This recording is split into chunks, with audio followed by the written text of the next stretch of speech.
안녕하세요. 자, 오늘은 2회입니다. 풀어보셨죠? 점수는 잘 나와요? 아닌 것 같은데. 자, 41번입니다. 법률행위의 성립 요건에 해당하는 것은 1번이 답이죠. 왜냐하면 요물계약이라는 것은 계약이 성립되기 위해서 일정한 물건이 필요한 계약이 요물계약이잖아요. 그러면 요물계약이 성립되려면 물건의 인도가 필요하니까 요거는 뭐죠? 성립요건이죠. 나머지 것들은 다 뭐죠? 효력요건입니다. 그래서 1번 대리행위가 유효하려면, 효과가 있으려면 대리권이 존재해야 되고, 또 당사자의 의사능력과 행위능력도 결국 뭐죠? 효력요건이고, 4번 조건부 법률에서 조건의 성취, 정지 조건이 성취가 되면 효과가 생기고, 해제 조건이 성취가 되면 효과가 없어지니까 이 조건의 성취도 효력에 관한 문제고요. 5번 토지거래 허가구역 내에서 거래하면 유동적 무효죠. 근데 뭐죠? 허가를 받으면 유효가 되니까 이 허가도 뭐죠? 유효하기 위한 요건인 거죠. 그죠? 따라 나머지는 뭐죠? 유효요건이 1번만 성립요건입니다. 42번 불공정한 법률에 관한 설명으로 옳지 않은 것은, 일단 불공정한 법률행위가 되려면 주는 것과 받는 것 간에 현저한 불균형이 존재해야 되거든요. 이게 뭐죠? 객관적 요건인데, 과거에는 주관적 요건에서 시험 문제 답을 많이 잡았다면 최근에는 객관적 요건에서 많이 잡는데, 현저한 불균형이 존재해야 되는데도 기억할 게 두 가지예요. 첫째는 오로지 객관적 가치만 가지고 따진다. 무엇은 고려하지 않냐면 주관적 가치는 고려하지 않는다. 뭐 주관적으로 뭐 자기 집안의 선산이라는 둥, 뭐 자기 남편이 손때 묻은 집이라는 둥, 이런 건 뭐 하지 않죠? 고려하지 않는 거죠. 그 다음에 두 번째는 중요한 것은 뭐죠? 법률 행위시를 기준으로 한다는 거죠. 매매면 매매시를 기준으로 해요. 그래서 매매 계약을 할 때만을 기준으로 하기 때문에 사후에 가격이 폭등하거나 폭락하는 것은 뭐 하지 않냐면 고려하지 않거든요. 1번 보시면 계약 체결 당시 불공정한 법률행위가 아니래요. 그러면 법률행위 당시 뭐가 아니에요? 현저한 불균형이 없는 거죠. 그럼 뭐예요? 불공정한 법률행위가 아닌 겁니다. 따라서 사후에 외부 환경의 급격한 변화로 계약 당사자 일방에게 큰 손실이, 상대방에게는 그에 상하는 큰 이익이 발생할 수 있는 계약은 불공정한 계약에 해당한다. X가 되고요. 답은 뭐죠? 1번이 되는 거죠. 그 다음에 2번 현저한 불균형이 있어야 불공정한 법률행위 된다. 3번 어서 오십시오. 대리인을 통해서 행위가 이루어진 경우에는 경설 무경험은 대리인을 기준으로 하고, 그 다음에 궁방 여부는 본인을 기준으로 한다. 그 다음에 4번 불공정한 법률행위는 무행위 전환이 인정된다는 것도 꼭 기억해 두셔야 되고요. 5번 아무런 대가 관계나 부담 없이 당사자 일방이 상대방에게 일방적인 급부라는 법률행위. 그걸 뭘 말하죠? 어디로 가세요? 안 보이세요? 자, 이걸 우리가 뭐라 그러죠? 증여라고 해야죠. 무상행위라고 하죠. 그러니까 다시 말하면 증여를 뭐 한 거죠? 풀어놓은 거예요. 다시 한번 읽어볼까요? 아무런 대가 관계나 부담 없이 당사자 일방이 상대방에게 일방적인 급부라는 법률행위. 뭘 말하죠? 증여, 무상행위를 말하고, 이 증여 무상행위에 대해서는 104조 불공정한 법률에 관한 민법 규정이 적용되지 않는다는 것이 우리 판례 입장이기 때문에 불공정한 법률행위가 아니다. 맞는 지문이 되는 거죠. 답은 뭐죠? 1번입니다. 중요한 문제죠. 그 다음에 43번은 뭐 어려운 문제는 아닙니다. 통정 허위 표시가 난 다음 설명 중 잘못된 거죠. 일단 통정 허위 표시는 상대방과 짜고 하는 거짓말이니까 상대방이 있어야 돼요. 다시 말하면 상대방이 있다면 단독행위에도 적용이 되거든요. 상대방이 있는 단독행위를 말하겠죠. 따라서 2번 통정허위 표시가 관한 민법 108조는 계약에 하나여 적용되며 단독행위에는 적용되지 아니한다는 것이 통설이다. X입니다. 다시 말하면 상대방 있는 단독행위에는 적용이 되죠. 물론 상대방 없는 단독행위 적용되지 않아요. 58페이지입니다. 58페이지. 그 다음에 3번 신탁행위는 유효하고요. 그 다음에 4번 은닉행위도 유효하고요. 5번은 뭐죠? 개념이죠. 84번입니다. 착오에 의한 의사표시와 관련된 다음 설명 중 틀린 것은 1번. 자, 착오에 의한 의사표시로 취소하려면 중요 부분이어야 되거든요. 그러니까 중요 부분이 되려면 표의자 입장에서도 중요하고 일반인 입장에서도 중요해야 돼요. 예를 들어 가지고 지 애인 사진이다. 그러면 지 입장에는 대단히 중요할지 모르지만 일반인 입장에도 중요하지 않다면 그것은 뭐가 될 수 없어요? 중요 부분이 될 수가 없는 거거든요. 1번. 착오의 중요성은 표의자의 주관적 의도와 그러니까 표의자 입장에서 중요된다는 얘기죠. 일반인의 객관적 기준 두 가지 기준에 의하여 중요성을 판단해야 한다. 5 맞는 질문이죠. 그 다음에 중대한 과실이 없어야 착오를 이유로 취소할 수가 있는데 아무런 이유도 없이 확인 안 한 것은 중대한 과실이기 때문에 2번도 뭐죠? 맞는 질문이고 3번이 답이죠. 자, 왜냐하면 착오에 있어서 중요 부분 중요성이 입증이 되면 뭐 할 수 있냐면 취소할 수가 있으니까 중요 부분이라는 사실은 누가 입증하냐면 취소하고자 하는 표의자 착오자가 입증하게 되고요. 이에 반해서 중대한 과실이 존재하고 있다는 사실이 입증이 되면 취소할 수가 없으니까 중대한 과실이 존재한다는 사실은 누가 입증을 하냐면 상대방이 입증해야 되거든요. 따라서 3번 착오의 중요성과 중대한 과실에 대한 입증 책임은 상대방이 부담한다. X죠. 중요성은 표의자가 상대방은 뭐만 입증합니까? 중대한 과실이 존재한다는 사실만 입증하면 되죠. 답은 뭐죠? 3번이죠.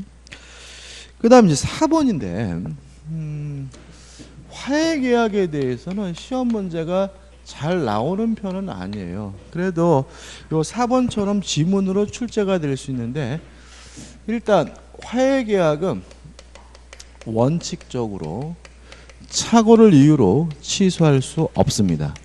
민법의 명문으로 규정하고 있어요. 다만 우리 판례는 예외적으로 착오를 이유로 취소하는 것이 가능한 경우가 있다라고 판시하고 있는데요. 두 번째, 당사자 자격에 관한 착오입니다. 당사자 자격에 관한 착오는 화해계약이라 하더라도 취소할 수 있고요. 두 번째, 분쟁 이외의 사유에 관한 착오입니다. 화해계약이라 하더라도 착오를 이유로 취소할 수 있거든요. 여기서 우리가 문제를 풀기 위해서 이게 무슨 말인지를 이해하시면 돼요. 그러니까 당사자 자기가 관한 착오라는 말은 뭐냐면 화해계약할 필요가 없는데 한 경우를 말합니다. 그러니까 화해계약의 당사자가 아닌데도 불구하고 화해한 경우 이때는 착오를 이유로 뭐 할 수 있는 거예요? 취소할 수 있는 거예요. 처음 듣는다 표정을 짓네. 제가 전에 이런 거 있었잖아요. 이런 거. 제가 어제 술을 이빠이 처먹고 집에서 자빠져 자고 있는데 경찰서에서 전화 왔길래 깜짝 놀라서 갔더니 난생 처음 보는 의리라는 놈이 저놈이 저를 밤새도록 좁혔습니다 라고 하길래 깜짝 놀라가지고 아저씨 저 아세요? 했더니 네가 자식아 나를 개패듯이 팼잖아. 그래서 아주 미치겠는데 경찰관이 많이 다친 것도 아니니까 빨리 합의하세요 라고 하길래 요놈하고 예를 들어서 300만 원에 합의를 했다면 이게 뭐죠? 화해계약인 거예요. 분쟁이 종결이니까. 집에 왔더니 300만 원 너무 많이 줬대요. 그래도 착오를 이유로 뭐 할 수 없어요? 취소할 수는 없는 거죠. 근데 나중에 한 일주일 지나가지고 경찰서에서 연락이 왔는데 진범을 잡았대요. 그럼 저는 이놈하고 뭐 할 필요 없는 사람이에요? 합의할 필요가 없는 사람이죠. 이게 뭐예요? 당사자 자기가 하는 착오예요. 따라 이때는 착오를 이유로 뭐 할 수 있어요? 취소할 수 있는 거예요.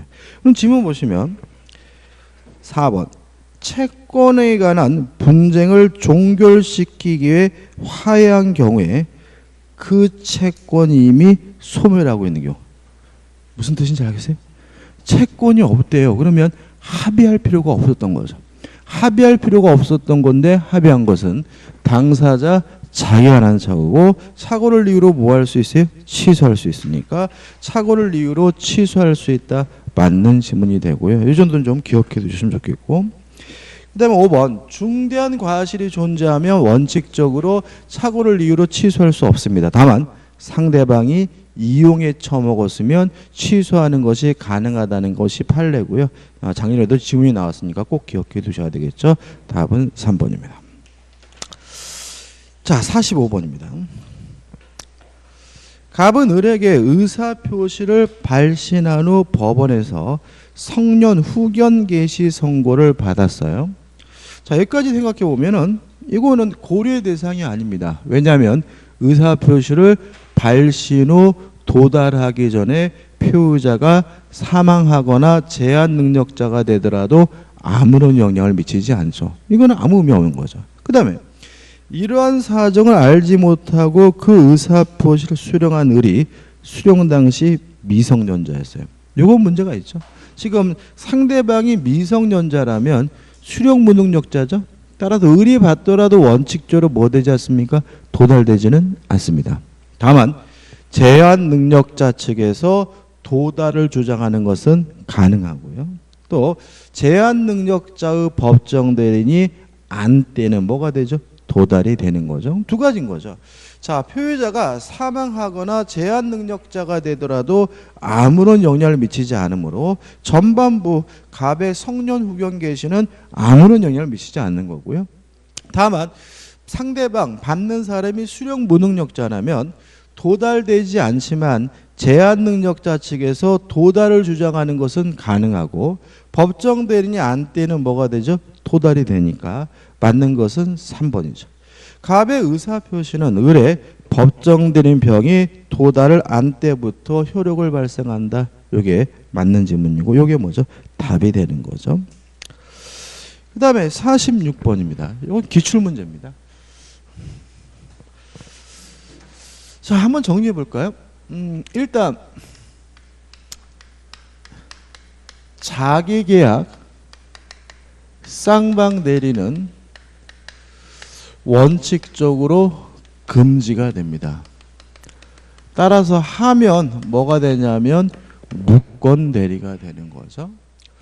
근데 항상 금지가 되는 것은 아니고 예외적으로 허용이 되는 경우가 있습니다.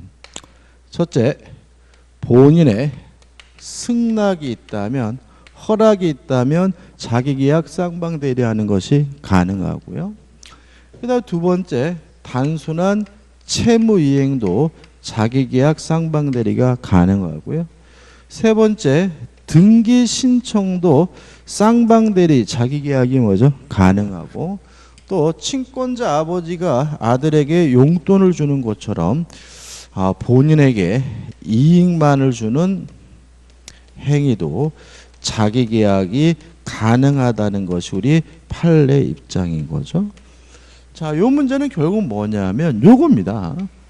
자, 채무이행이 자기계약 쌍방대리가 뭐예요? 가능해요. 이게 무슨 의미냐? 갑이 본인이고 을이 대리인이에요. 근데 갑이 을에 대해서 채무가 있고요. 을은 갑에 대해서 채권이 있는데 요 갑의 을에 대한 채무가 이미 변제기가 도래했다면 을은 자신이 결정해서 갑의 재산으로부터 뭐 받는 것이요? 변제받는 것이 가능하다는 얘기죠. 왜냐하면 채무이행은 자기계약이 뭐예요? 가능하니까요. 아니면 갑이 채무가 있고요. 병이 채권자인 경우에는 을은 변제기가 도래했다면 을이 결정해서 갑의 재산으로부터 병에게 뭐 하는 것이 가능하죠? 변제하는 것이 가능하죠. 왜요? 채무이행은 쌍방대리도 뭐예요? 가능한 거니까. 그죠? 그러면 1번을 보자고요. 대리인에 대한 본인의 금전 채무가, 그러면 대리인이 뭐란 얘기예요? 채권자고 본인이 뭐란 얘기죠? 채무자는 얘기잖아요. 대리인에 대한 본인의 금전 채무가 기한이 도래한 경우 대리는 본인의 허락 없이 그 채무를 변제하지 못한다. X가 되는 거죠. 왜냐하면 채무 이행은 자기 계약이 뭐죠? 가능한 거죠. 그러니까 이런 식의 질문은 뭘 물어보는 거예요? 그냥 단순히 채무 이행은 가능하다, 이게 넘어가는 거를 물어보는 게 아니라 채무 이행이 가능하다는 말이 무엇을 의미하는지에 대해서 뭐죠? 곱씹어 보라는 의미의 지문인 거죠. 그래서 답은 뭐죠? 1번인 거죠. 그 다음에 2번.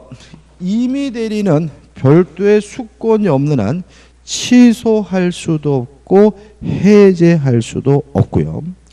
3번.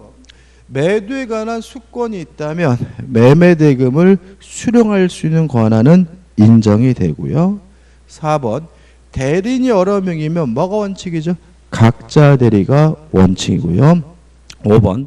권한을 정한 대리인은 보존행위와 성질이 변하지 않는 범위 내에서 이용 계량행위를 할 수 있으니까 보존행위를 할 수 있다. 맞는 지문이 되겠죠. 47번입니다. 을은 대리권 없이 행위 능력자인 갑의 임의 대리인으로 행사하여 갑소의 부동산을 병에게 매매하는 계약을 체결하였다. 이에 관한 설명으로 옳지 않은 거죠. 이런 문제를 참 싫어하십니다. 싫어하시는 이유는 뭐죠? 시간이 많이 걸린다는 거거든요. 근데 이거는요, 기본적으로 옆에다가 이 정도는 좀 메모해 두셨으면 좋겠어요. 이 정도. 그러니까 이 정도 메모하시면 누가 본인이고 누가 대리인이고 누가 상대방인지가 명백히 딱 들어오니까 지문을 볼 때 또다시 뭘 보질 않아요? 문제를 보질 않는데 자꾸 본인이 천재라고 생각하셔서 그러는지 자꾸 눈으로만 하려고 하다 보니까 자꾸 뭐죠? 지문 보다가 또 문제 보고 그러면서 시간이 굉장히 많이 가거든요. 어려운 문제는 아니거든요. 1번입니다. 을이 위 계약에 따라 병에게 소유권 이전 등기를 한 경우죠. 자, 을과 병 간의 매매 계약이 갑에게 효과가 발생하려면 을에게 뭐가 있어야 됩니까? 대리권이 있어야 되겠죠. 따라서 을에게 지금 뭐가 없습니까? 대리권이 없으니까 갑에게는 효과가 없다. 갑의 입장에서는 뭐인 거예요? 무효인 거예요. 따라서 갑은 병 명의의 등기 말소를 청구할 수 있다. 오, 맞는 지문이 되는 거죠. 그 다음에 따라서 병은 을에게 이행을 청구하거나 손해배상을 청구하는데 항상 조심할 것은 무권 대리인에게 이행을 청구하거나 손해배상을 청구하려면 무권 대리인이 반드시 뭐여야 돼요? 행위 능력자여야 하거든요. 2번. 을이 위 계약 당시 제한 능력자인 경우 을은 병에게 계약의 이행 또는 손해배상 책임을 지지 않는다. 오, 맞는 지문이죠. 그 다음에 요 본인은 무권 대리행에 대해서 뭐 할 수 있냐면 추인할 수가 있어요. 물론 추인은 명시적으로 할 수도 있고 묵시적으로도 할 수 있겠죠. 3번. 갑이 을의 무권 대리행위를 알면서도 병에게 매매대금을 청구하여 전부를 수령하였다면 묵시추인입니다. 따라서 특별한 사정이 없는 한 위 계약을 추인한 것으로 볼 수 있다. 맞는 지문이 되는 거죠. 4번입니다. 두 가지가 결합이 되는데, 자, 일단 추인의 상대방은 제한이 없어요. 상대방에게 추인할 수도 있고 무권 대리인에게 추인할 수도 있고 승계인이 있다면 승계인에게 추인하는 것도 가능해요. 다만 뭐가 문제가 되냐면 상대방이 아닌 무권 대리인에게 추인한 경우에는 그 사실을 모르는 선의 상대방에게 뭐 하지 못하냐면 대항하지를 못해요. 그 그 다음에 병 상대방이 만약에 선이라면 이러한 무권 대리행에 대해서 철회할 수가 있는데 철회는 언제까지 할 수 있냐면 추인 전까지만 할 수가 있거든요. 그래서 원칙적으로 만약에 본인이 추인했다면 상대방은 더 이상 뭐 하지 못해요? 철회하지 못하는 게 원칙인 거죠. 다만 그 추인을 누구에게? 무권 대리인에게 추인한 경우라면 상대방은 그 사실을 모르고 있다면 여전히 철회하는 것이 뭐예요? 가능합니다. 왜냐하면 무권 대리인에게 추인한 경우에는 그 사실을 모르는 상대방에게 뭐 하지 못하죠? 대항하지 못하거든요. 따라서 4번. 갑이 을에 대하여 추인을 하였다면 병이 그 추인 사실을 몰랐더라도 위 계약을 철회할 수 없다. X죠. 답은 뭐죠? 4번이 되는 거죠. 5번 무권 대리행에 대한 추인은 소급표가 있습니다. 따라서 본인이 추인하게 되면 무권 대리 실효 소급해서 유효가 되는 거죠. 48번입니다.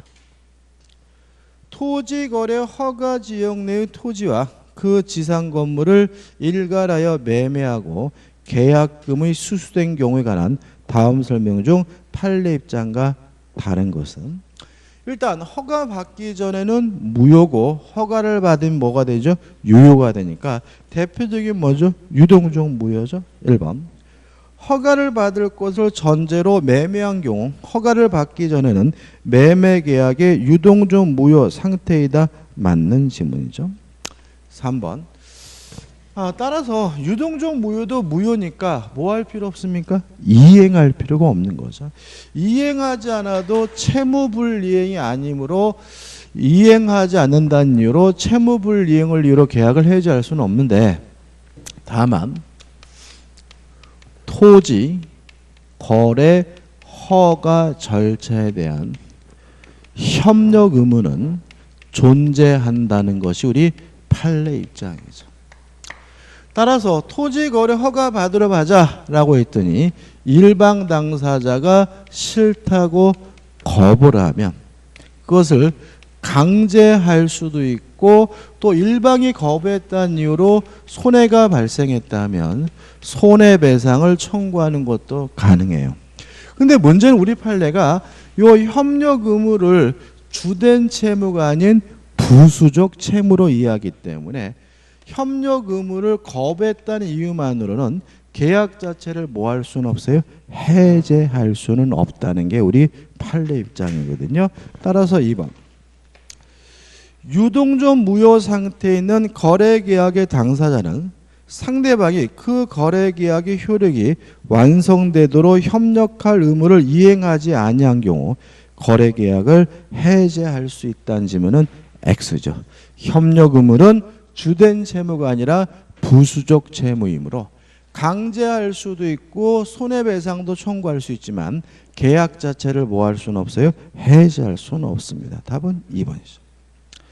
3번 계약금 계약도 유효합니다. 따라서 계약금을 부당이득으로 반환 청구할 수가 없고요.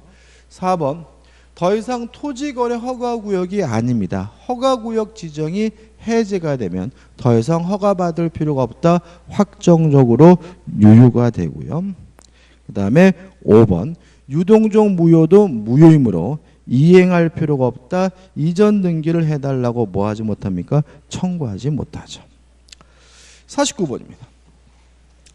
조건부 법률에 대한 설명으로 틀린 것은 일단 조건 성취 효과는 소급하지 않습니다. 다만 당사자 간의 특약으로 소급시키는 것은 가능하기 때문에 1번은 맞는 지문이고요. 2번 또 나왔죠. 그죠? 기정조 기해무죠. 기성조건이 정주의 조건이면 조건 없는 법률행위 기정조, 기성조건이 해제조건이면 무효 기해무, 불정무 불해조죠. 불능조건이 정지조건이면 무효 불정무, 불능조건이 해제조건이면 조건 없는 법률행위 불해조죠. 그러면 2번.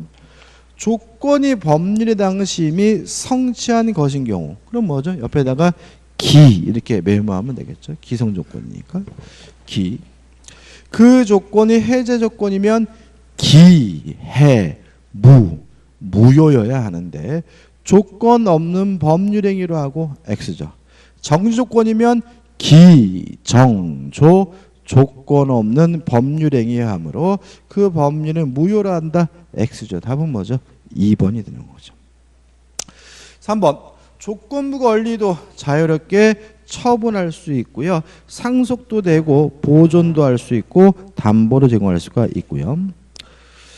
4번. 조건부 권리는 상대방이 그 이익을 뭐하지 못하죠? 침해하지를 못하고요. 그 다음에 5번. 조건 성취를 신의 측에 반해서 성취시켰다면 상대방은 조건이 성취하지 않은 것으로 주장할 수 있는 거죠. 5번은 어떤 거였죠?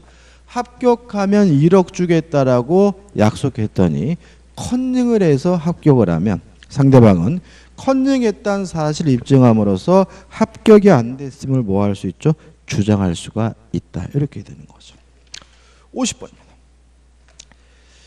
갑소유 X 토지에 대한 사용 권한 없이 그 위에 을이 Y 건물을 신축한 후 아직 등기하지 않은 채 병에게 일부를 임대하여 현재 을과 병이 Y 건물 일부씩 점유하고 있다. 다음 중 틀린 거죠. 이것도 기출문제죠. 그죠? 기출문제인데 가장 전형적인 문제이기 때문에 뽑아봤단 말이죠. 자, 갑이 소유하고 있는 토지예요.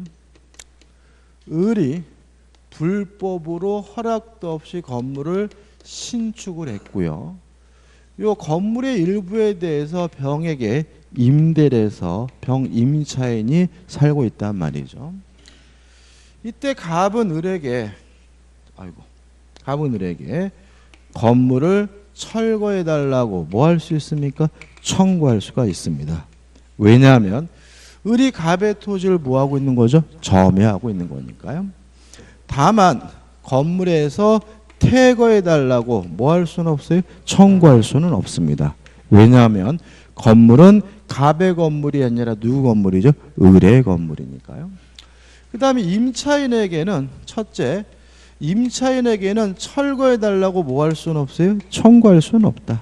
왜냐하면 세입자는 임차인의 건물을 뭐 해줄 수는 없어요? 철거해 줄 수는 없으니까요.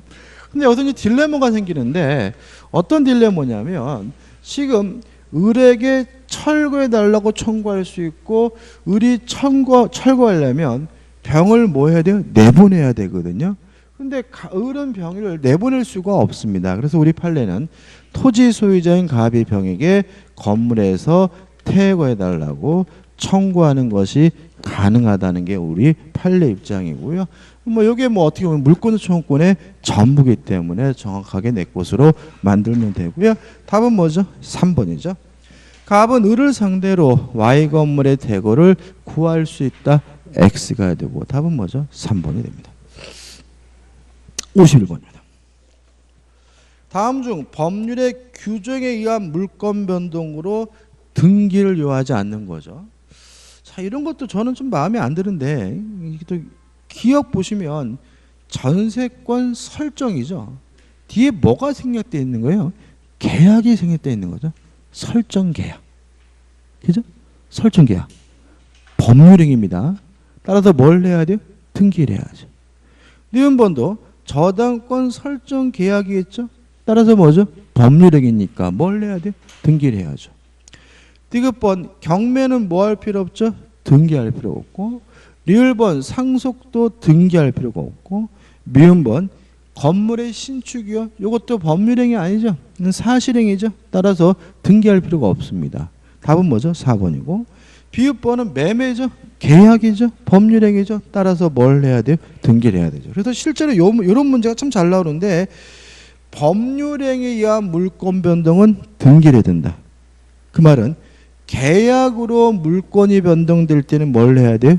등기를 해야 되고, 또 법률행위가 아닌 계약이나 단독행위가 아닌 다른 사유로 물권이 변동될 때는 뭐 할 필요 없죠? 등기할 필요가 없다라는 전형적인 문제죠. 답은 4번. 52번입니다.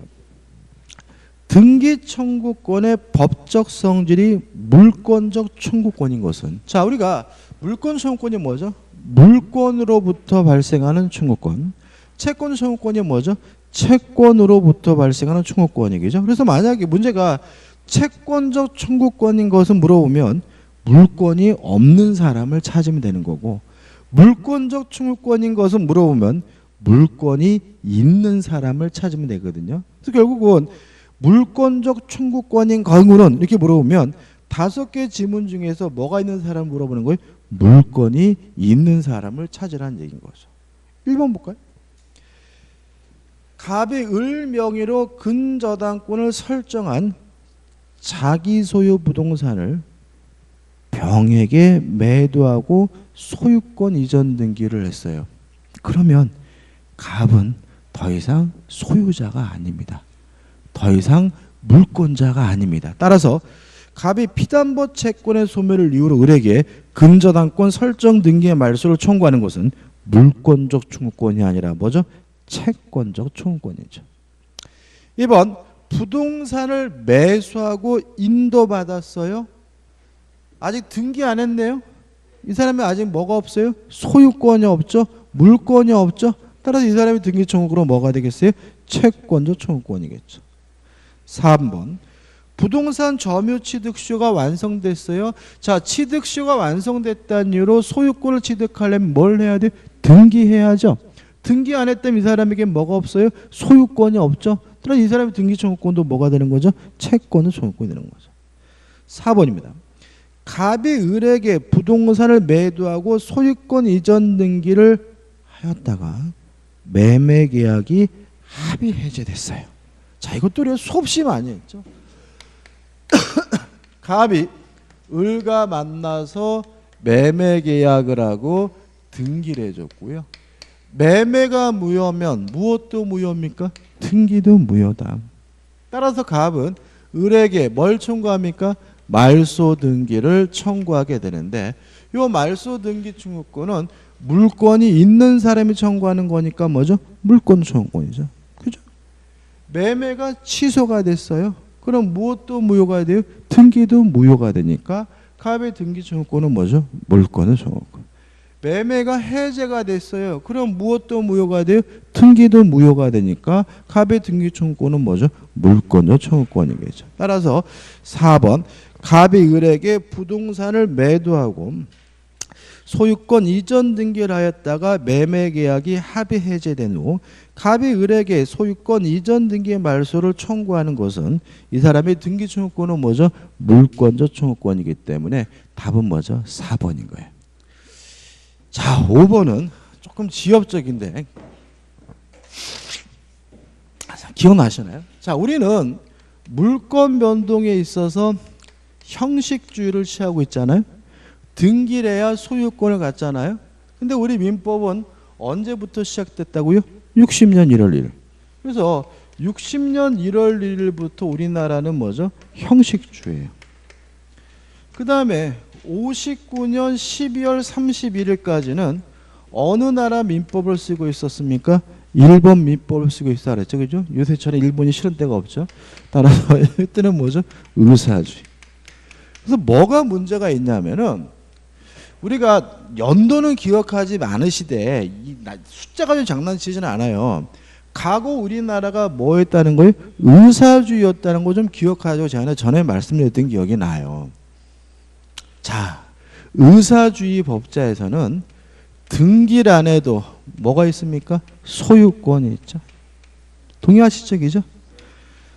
그래서 어떤 일을 하게 되냐면 60년 1월 1일 민법을 시행하면서 경과 규정을 뒀어요. 그래가지고 일정 기간이 지나게 되면 등기 없이 소유권을 가지고 있던 사람의 소유권이 소멸된다라고 경과 규정을 두고 있었어요.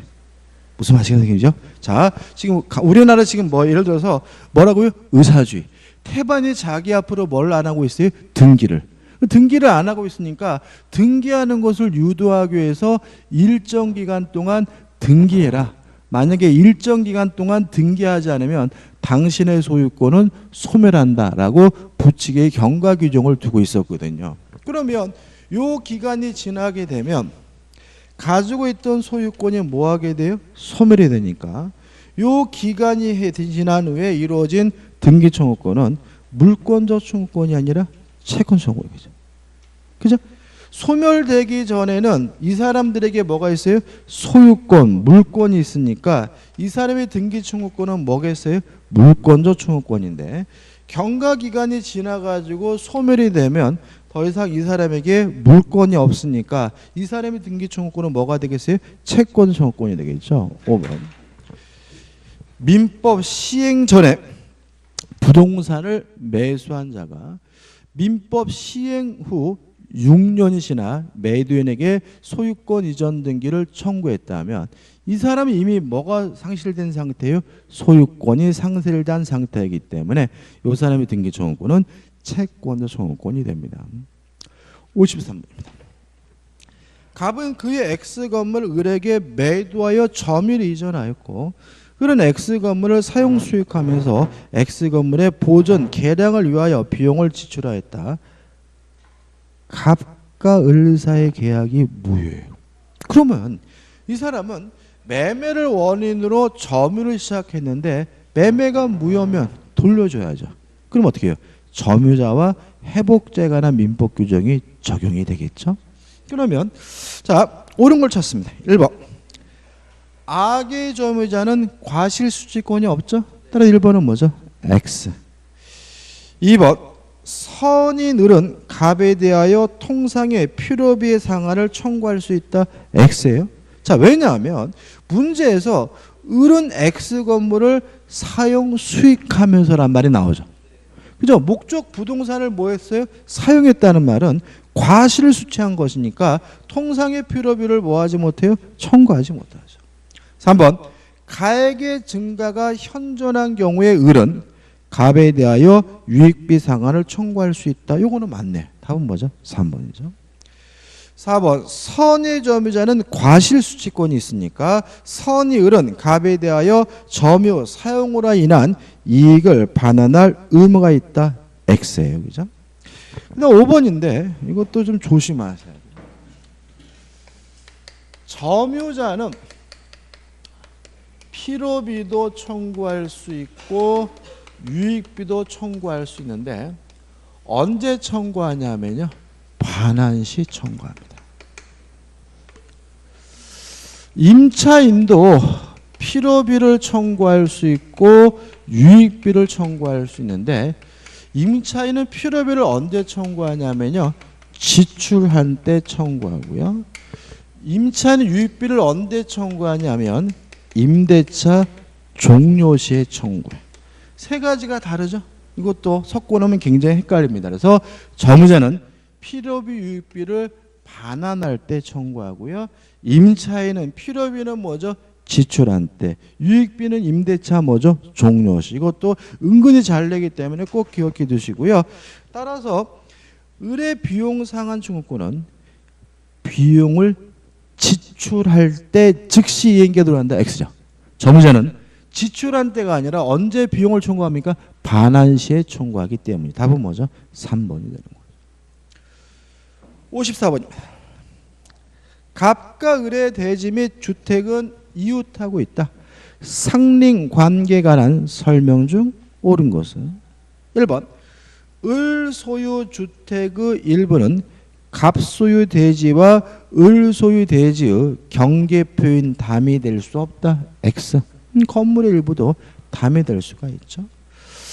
2번 뿌리가 넘어오면 발견하는 대로 바로바로 잘라버릴 수 있잖아요. 따라서 2번 갑 소유 감나무 뿌리가 을 소유 대지를 침범한 경우 을은 갑의 의사에 반하여도 임의로 그 뿌리를 제거할 수 있다.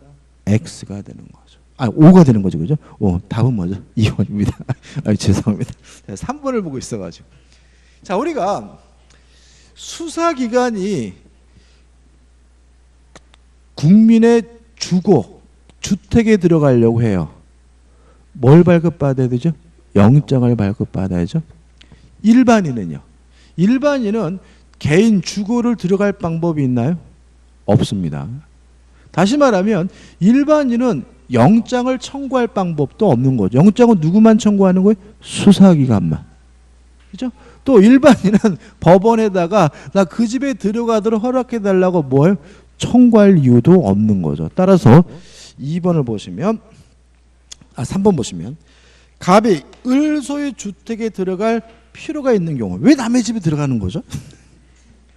을이 승낙을 받아요까지 맞는데 을이 거절하면 판결로 이에 가름할 수 있다. X입니다. 판결로도 뭐 할 수 없습니까? 가름할 수도 없고 대신할 수 없고 오로지 누구만요? 수사기관만이 영장을 통해서 주거에 들어갈 수가 있는 거죠. 그 다음에 4번 인지사용 청구권은 형성권이 아니에요. 따라서 인지사용을 청구하려면 인지사용을 하려면 이웃거주자의 뭐가 필요하냐면 동의 승낙이 필요하기 때문에 4번 갑이 건물을 건축하기 위해서 을소의 대지의 사용이 필수적인 경우 지 개인 사정인 거죠. 필요한 범위 내에서 그 대지를 임의로 사용할 수 있다. X가 되는 거죠. 5번 경계로 부분에서 건축을 하려면요 경계로부터 반미터 이상 거리를 둬야 돼요. 위반하면 건물의 철거 및 손해배상을 청구할 수가 있는데 다만 공사 착수 후 1년이 지났거나 건물이 완성된 경우에는 손해배상만 청구할 수 있고 철거를 청구할 수는 없습니다. 5번 갑이 을소의 대지와의 경계로부터 반미터 이상의 거리를 두지 않고 건물을 완성했어요. 건물이 이미 완성됐어요. 그러면 손해배상만 청구할 수 있지 건물의 철거를 청구할 수는 없으니까 그 건물 착공일로부터 1년이 경과되지 않았다면 을은갑에게 그 철거를 청구할 수 있다. X가 되는 거죠. 그래서 오늘은 것은 2번입니다. 좀 쉬었다가 55분부터 보도록 하죠.